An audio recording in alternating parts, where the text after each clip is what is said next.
And this is coming after the President William Ruto, in his first address at the UN General Assembly, continued pushing for the enhancement of technology in the agricultural sector.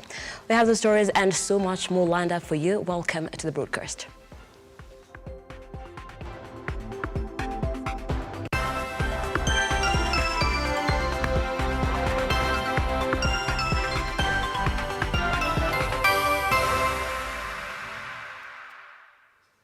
This is Trending News, hashtag Trending News at Lookup TV on Twitter and Lookup TV on our YouTube channel, as well as our Facebook official page. That is where you can catch this live broadcast. I am Nelima. Join me for the next 15 minutes or so as I bring you up to speed with stories that are making headlines. And let's begin. On Wednesday, Deputy President Rigathi Gachagua flagged off the first consignment of the 3.55 billion shilling subsidized fertilizer. Gachagua said the government will supply 1.4 million bags of fertilizers to farmers in the country. This comes after President William Ruto directed that the fertilizer be sold at 3,500 Kenya shillings per 50 kg, down from 6,500 shillings. My privilege and pleasure to officially unveil the fertilizer subsidy program to reach out to local, national cereals and produce depots and sub-depots to access the required fertilizer. Finally, let me assure all farmers throughout the country that we are all private to all fertilizer requirements for the long range season 2023. The government has commenced consultations with key actors and stakeholders to ensure quality, affordable, and accessible fertilizer that will be available to all farmers across our great nation.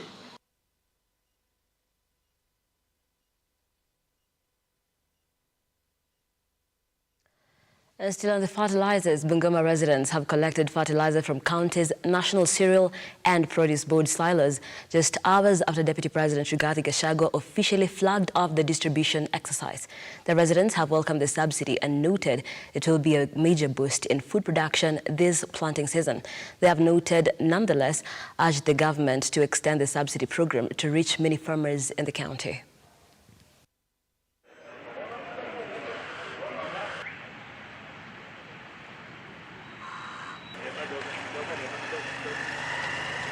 Tunataka mbolea kwa wingi kwa sababu hapa Bungoma ukulima aswa Bumula na Serisia ukulima huwa hauwasimamishi.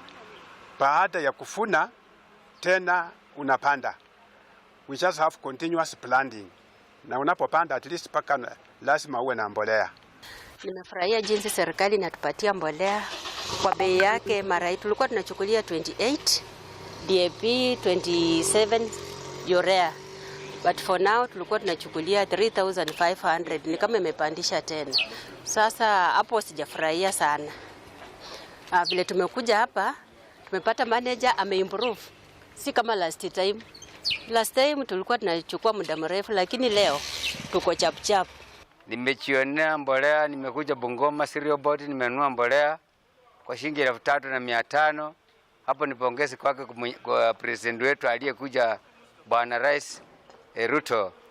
Sasa tumefurahi kwa sababu tumeshishwa na mbolea chini, na hata sasa kilimo tutalima, mafundo tutafuna. Na TAP sasa nimechionea, nimenunua TAP, nimegochea CN naye kuje niendelee kuweka kwa shamba langu. And we'll be giving you a detailed coverage about the fertilizer distribution across the country in our subsequent bulletins. Moving on, the state has singled out climate change and overgrazing as a new challenge threatening the existence of Kenya's grasslands and rangelands. Speaking in Nakuru County, Principal Secretary of State Department for Livestock Ministry, Fisheries and Irrigation, Harry Kimtai, stated that the situation was being aggravated by the growing population that is looking for more settlement areas.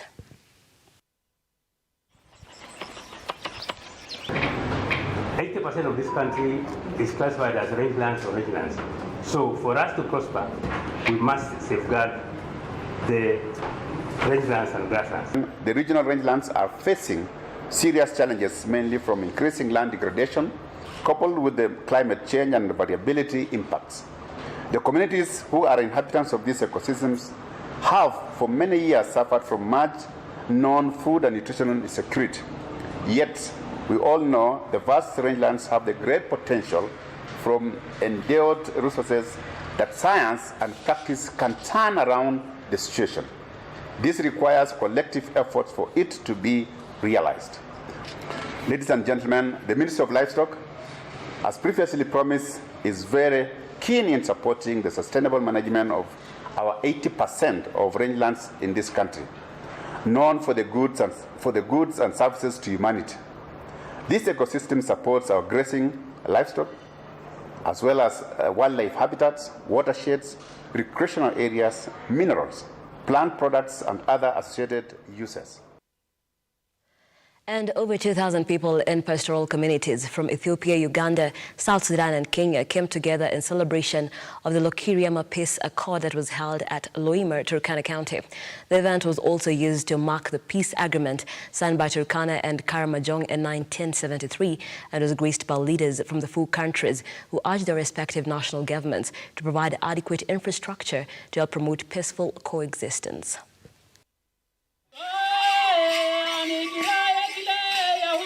From that time, 1973, Turkana started having peaceful coexistence with Karamojong, Uganda, called Madeniko. So up to today, they are living together.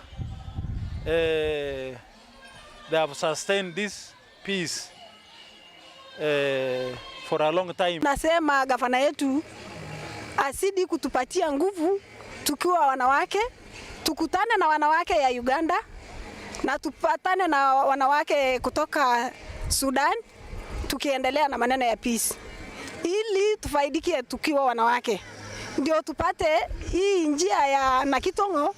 Tunasema gavana yetu atutengenezee hiyo njia ya Nakitongo, ndio tupate kuendelea sisi na wanawake ya Uganda pamoja na wanawake ya Turkana, tupate kuendelea maneno ya peace. Some serious person who has some information that there is somebody who is getting over 226 billion money out of the business of rates between us and the Pokot. Kuna mtu anapata pesa mingi kwa hiyo business, and that has to be investigated. That is why people can go an extra mile of burning innocent children. Hiyo ndio mimi sitakubali, but us, we are committed to the agenda of peace. For those who are willing, to the leadership that is willing to work with us for matters peace, we will work with them. Now, Murang'a County Governor Irungu Kang'ata has initiated a process to scrutinize the pending bills owed to different suppliers and contractors by the outgoing government. Kang'ata has insisted that those owed by the government should produce their rightful papers, as no payments will be made without documentation. Officers from the Ethics and Anti-Corruption Commission have been involved to ensure thorough scrutinization of the documents. We have been told 4,000. We pay 4 billion per annum. That takes almost 50% of our entire government capitation, which is against the law. The law says we should only pay to a maximum of 35%, and 65% should go to development. And definitely that's the reason we wanted to check and ensure we are doing things as per the law. The staffing issue, we need to investigate whether our payroll has what we call fake or ghost workers. We shall do a head count next week so that we systematically establish how many employees belong to the county, because we suspect we may be having instances of ghost workers. People are being paid and they are not in our employment, they don't work. We know they expended their money, but unfortunately we are not so sure whether legally we can be able to pay without documentation. Yes. Leo tumefurahi sana kulingana na vyenye Governor Excellency Kang'ata ameongea kuhusu vile atalipa watu. Alituita na tuliona kwa gazeti, tukakuja watu ya mambo ya payment ya kuanzia 2021 na 2020, hiyo miaka mbili, na in fact tukifuata vile ameongea, sababu wako very serious na hiyo maneno, tutalipwa na tutashukuru Mungu. And today in Your Opinion Matters, Kenyans share their views on who they want to be constituted in the Cabinet Secretary. anticipate the onset of a new administration, today on Your Opinion Matters, Kenyans give us their preferred candidates to the President Ruto's led cabinet. Nilikuwa napendekeza kama Ruto anaweza, kama vile ni president, anaweza pia kama Munya kazi ama Magoha. Hao wawili ndio wamefanya kazi mzuri. Ningependelea kwamba Fred Matiang'i retain post yake kama waziri wa internal security, alafu CS Magoha waziri wa elimu pia retain post wake. Ile kitu naweza nataka kuambia President Mr. Ruto, unaona ministry ya education anaweza tupea tu mtu anaitwa Magoha. So Magoha alikuwa sawa. Upande wa security Fred Matiang'i alikuwa sawa juu compare na saa hii. At least hizo maneno za Al-Shabaab zimereduce. Unajua kitambo zilikuwa zimekuja zikiwa mingi. Wakati mheshimiwa Rais Ruto atakuwa na fomu hiyo cabinet secretary, naweza muomba tu arudishe CS Magoha. Kazi yake tumeiona kwa upande wa education. Sisi tunataka tupewe msali hiyo. Serikali, unajua sasa ukiangalia mtu kama ukiangalia kuna watu wamesoma, hata mtu kama Kalonzo anafaa kupatiwa siti. Juu knowledge yote tunataka ipotelee chini. So mimi naona cabinet yenye iko si mbaya, but tujaribu kuinterchange.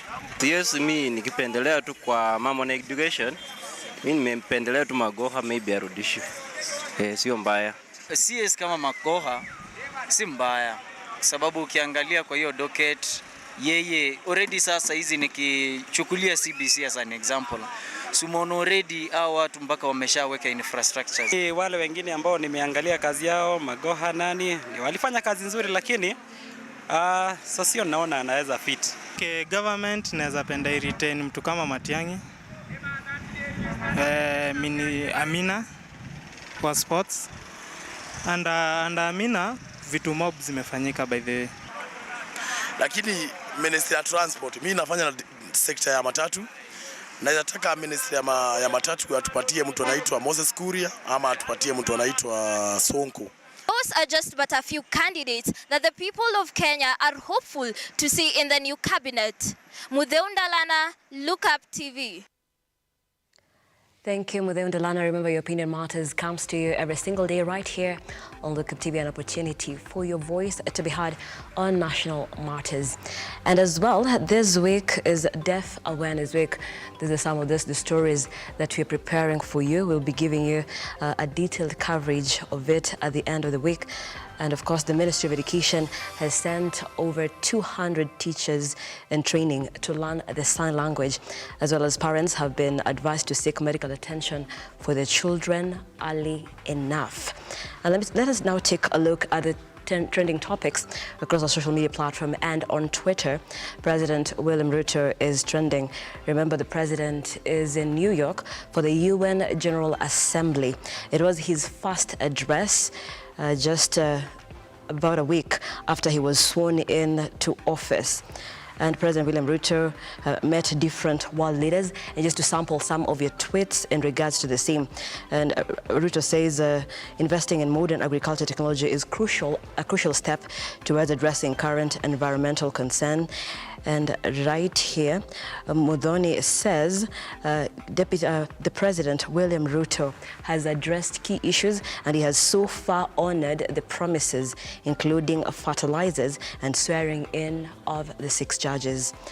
And there is an account by the professor, and he says, meet the President William Ruto's speechwriter, Eric Ngeno. And of course, following the same, there had been an argument across social media whether or not the President, William Ruto, at the UN General Assembly was using a teleprompter or not, because they said a lot of things looking from side to side without referring to any notes. So do you think he was using a teleprompter? Let's keep the conversation going. Let's Look Up TV on Twitter, Look Up TV on Facebook, and Look Up TV on our official YouTube channel. Just to sample a few more, Alinur Mohammed says, I refuse to be told and believe that President Ruto was reading from a teleprompter. Clearly, there was none. Let's accept that President William Ruto as well was prepared to deliver his maiden address at the 77th session of the UN General Assembly. And just to sample some of your feedback from the same, this was a debate that was ongoing because some people were praising the president for mastering his speech to that extent, and others arguing he must have been using a teleprompter. And President William Ruto will be a no-nonsense president. That is Christopher Talani. And he goes on to say, President Ruto has met America's hustler, defender, Cosmo Choi.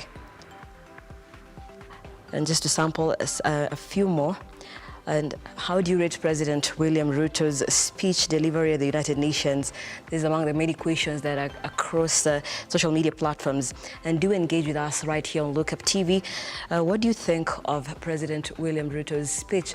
Remember, this is his first address at the UN General Assembly, and he largely spoke about fertilizers as well as advancement of technology in the agricultural sector, which he said is the backbone of many economies in Africa. That is it from us here on Trending News. That's what's trending at this hour. Keep it Look Up TV for our subsequent bulletins at 6:30 p.m. and 8 p.m. Have yourselves a pleasant afternoon.